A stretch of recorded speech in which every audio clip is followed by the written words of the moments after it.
When a customer says your price is too high, they aren't talking about money.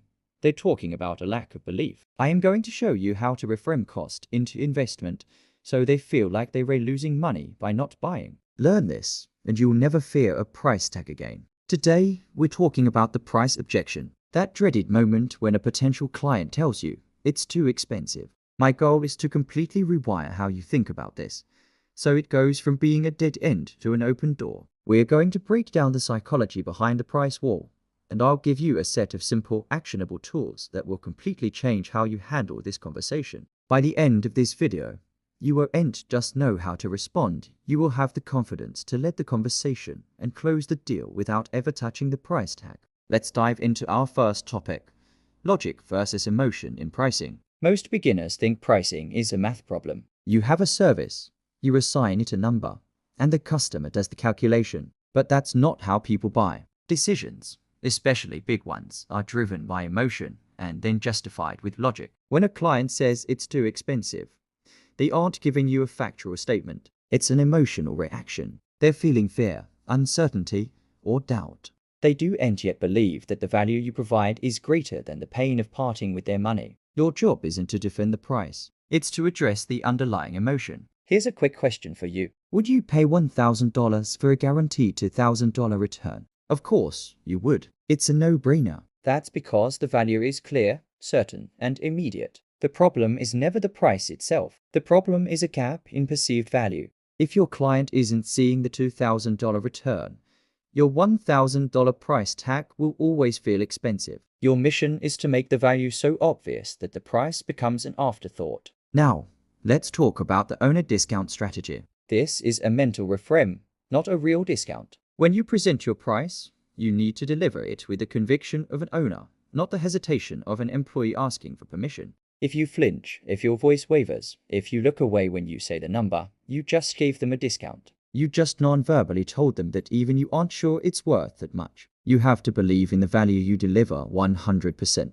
The owner discount is the confidence gap you create when you act apologetic about your pricing. Close that gap. State your price firmly, make eye contact, and then be silent. Let the confidence do the talking. All right, let us move on to one of the most powerful tools in your arsenal: painting the cost of inaction picture. Right now, the client is focused on one cost: the money they have to give you. Your job is to introduce a second, much bigger cost: the cost of them doing nothing, the cost of staying stuck. You need to vividly illustrate the problems, the frustrations, the missed opportunities, and the financial drain that will continue if they don't solve this problem. What will it cost them in 6 months if this issue isn't fixed? What revenue are they leaving on the table? What time are they wasting? You need to make the pain of staying the same feel far greater than the pain of writing you a check. Let's do a quick recap. Think of yourself as a doctor. When a patient comes in with a serious problem, does the doctor apologize for the cost of the surgery? No, the doctor focuses entirely on the diagnosis and the cure. They explain the consequences of not getting the surgery, the pain, the worsening condition. They make it clear that the investment in the cure is insignificant compared to the cost of the disease. You are not a salesperson. You are a specialist diagnosing a business problem and prescribing the solution. Adopt that mindset. Now for a script you can use immediately. I call this the 5-sentence price script. Memorize this, practice it, and make it your own. When they say, the price is a bit high, you respond with this. First sentence: I understand. This shows empathy and disarms them. Second sentence: just to clarify, are you saying the price is more than you expected, or that you're not seeing how the value matches the investment? This isolates the real objection. Third sentence: if they say it's about value, you say, that's my fault. I haven't done a good enough job explaining the return. Can I walk you through it one more time? This takes responsibility and reopens the conversation. Fourth sentence: briefly reconnect your solution to their specific pain point and the financial outcome. Fifth sentence: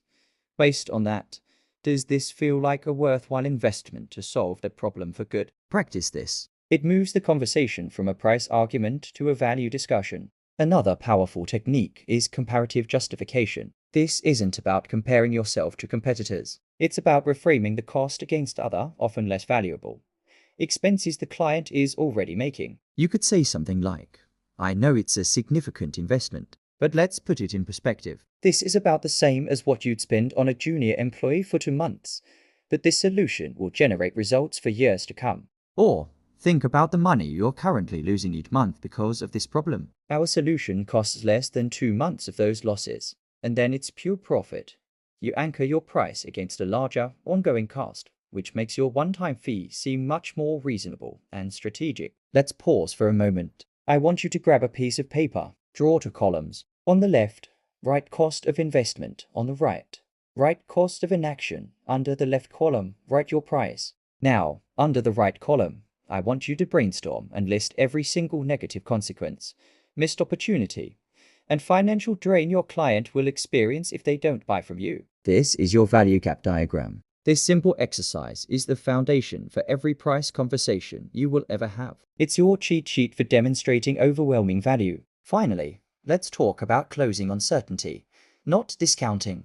The moment a client expresses doubt about the price, the amateur move is to offer a discount. This is a huge mistake. A discount devalues your service and tells the client their initial doubt was correct. Instead of reducing the price, you need to increase their certainty. Reassure them, show them case studies, offer a guarantee if it's appropriate. Walk them through the onboarding process so it feels less intimidating. Your job is to build a bridge of certainty over their sea of doubt. When they feel certain about the outcome, the price becomes irrelevant. You're not selling a service. You're selling a predictable result. You're selling the confidence that their problem is about to be solved. Close on that feeling of certainty. So, let's put it all together. The price objection is a gift. It's an opportunity to stop selling and start solving. It's a signal that your client needs more belief, more certainty, and a clearer picture of the future you can help them create. Use the 5-sentence script to guide the conversation. Paint a vivid picture of the cost of inaction, and close on the unshakable confidence that you are the right solution. Thanks for watching, and I'll see you in the next one.